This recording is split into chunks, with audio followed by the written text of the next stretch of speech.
प्रपत्तीचा सरळ अर्थ आहे की आपत्ती निवारण करणारी शरणागती. प्रपत्ति मैंने क्या, सो आपत्ति का निवारण करने वाली शरणागती, याने प्रपत्ति. दोन्हीही स्त्रियांना आणि पुरुषांना यशस्वी सैनिकच बनवतात, प्रपंचातला, अध्यात्मातला, आणि तिसरी गोष्ट ती पुढे कळेल. चंडिका ही परमात्म्याची माता आहे आणि त्यामुळे हा परमात्मा सदैव तिला शरण असतो आणि म्हणूनच मग मलाही तिला शरण जाणे अत्यावश्यक आहे.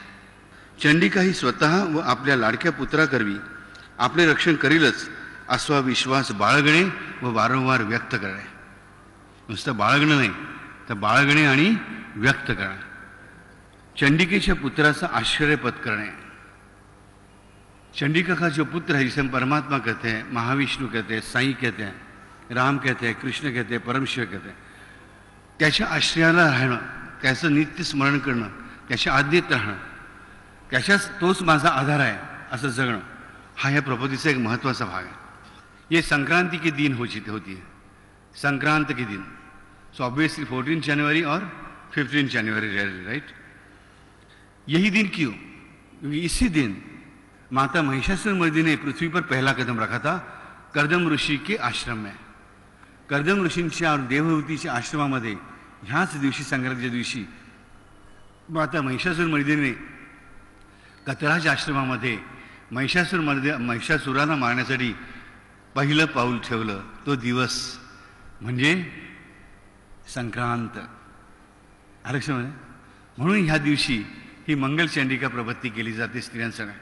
चंडिकेने आपल्याला जवळ घेऊन परमात्म्याच्या हाती सोपवावे अशी याचना करा.